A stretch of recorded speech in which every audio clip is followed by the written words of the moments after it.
Now let us discuss about line defects. Now line defects are considered as one-dimensional imperfections arising in a crystal. So they are considered as one-dimensional imperfections. Imperfections are nothing but defects in geometrical sense. And secondly, they are also referred to as dislocations. And these dislocations are understood in terms of two limiting straight line types.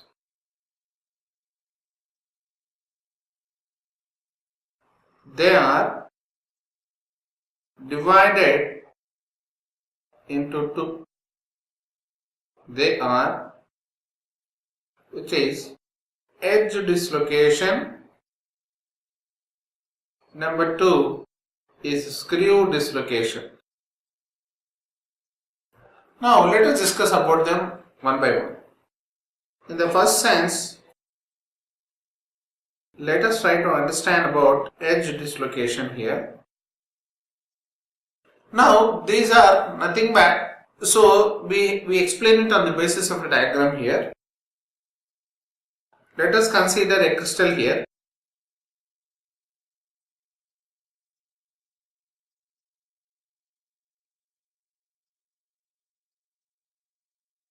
This is the representation what we give here. This is the arrangement of atoms in a plane.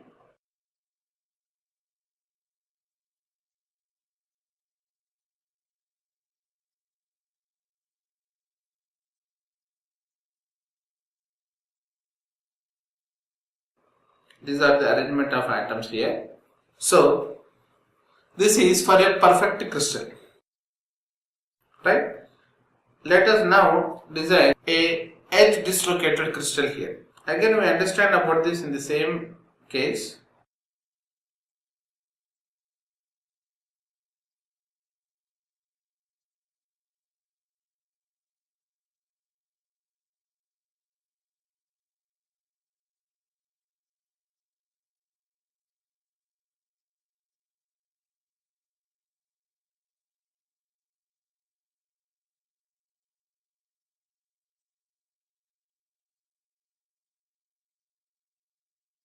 Now we see some amount of a change in the parameter representation of a crystal over here. The change what we see here is there is some disturbance created at this point. So there is some disturbance here. If you can see, they are completely occupied. The line has extended fully towards the other end. But here there is an incomplete line because of the rare combination. See here you can see the disturbance created within that crystal because they are not uniformly arranged. There is some disruption there. So that disruption we are calling it as a dislocation. That dislocation is also referred to as an imperfection. So these kinds of defects is what we understand this as the edge dislocation. Now here we say that figure A is a perfect crystal.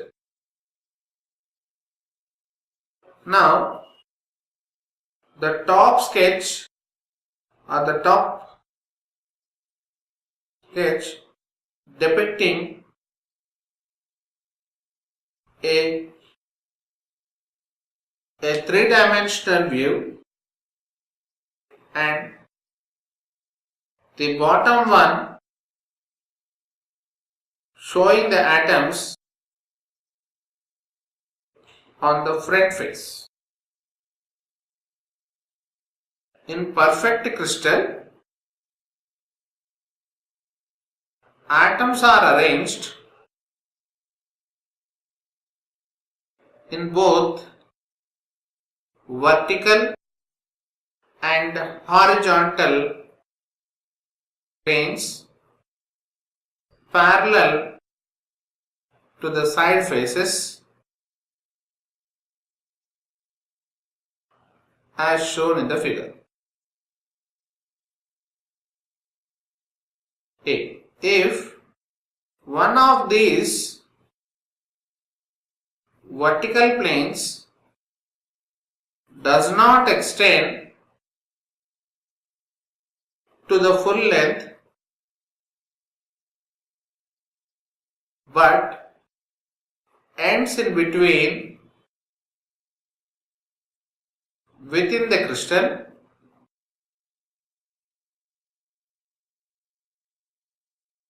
as shown in figure B, it is called edge dislocation. Because of dislocation, just above the continuity,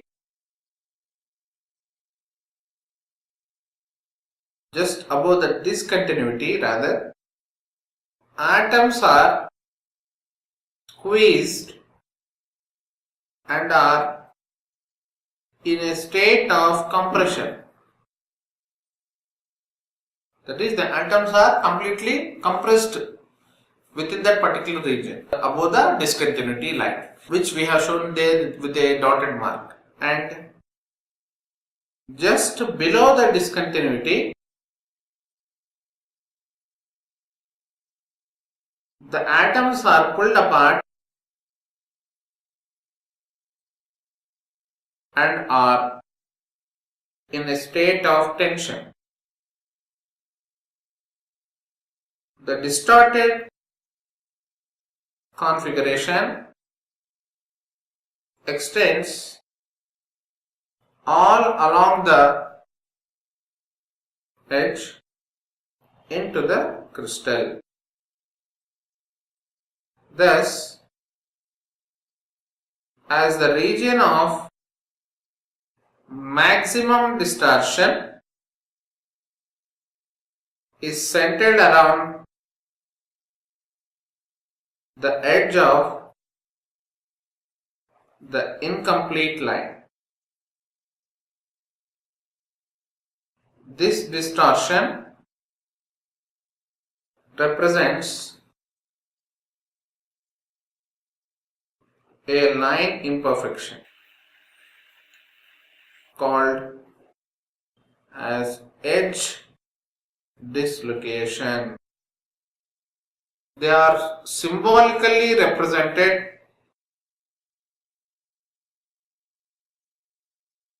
by this or this, depending on whether the incomplete line starts from top or from the bottom of the crystal. These two are referred to as positive and negative edge dislocations. So they are referred to as positive or negative edge dislocations. So this is what we express regarding the line defects, positive and negative. Next, coming to the next case, we discuss about screw dislocation. The second one is screw dislocation. This is also very simple to understand. Screw dislocation results from displacement of atoms in one part of the crystal relative to the rest of the crystal, forming a spiral ramp around the dislocated line.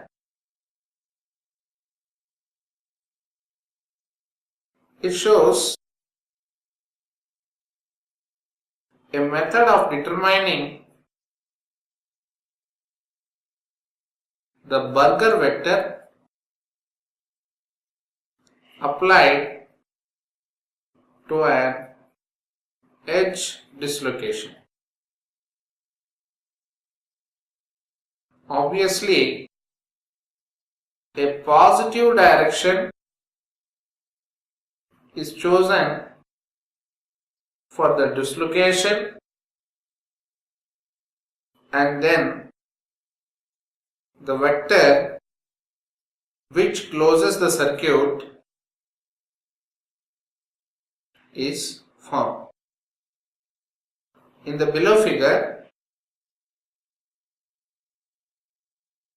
one such Burger's circuit is shown. Burger's vector B is required to close the circuit, which is parallel to the dislocated line. Now let us see the figure corresponding to this particular screw dislocation. This is the figure for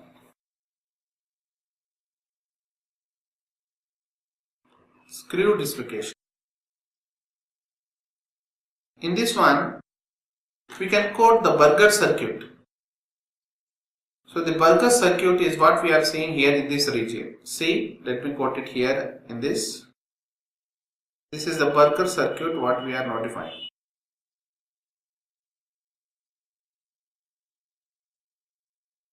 Here and here respectively. These are the directions which we are quoting here. Now this represents a Burger circuit. So this is the dislocated line. What we are seeing here is a dislocated line.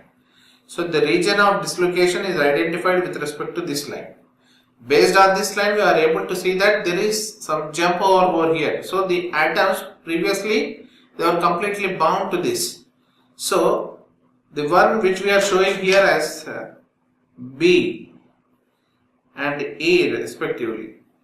So we are showing this region of distortion. See here. So this is the region where we are identifying the fault. Right? So this completes the Burger circuit.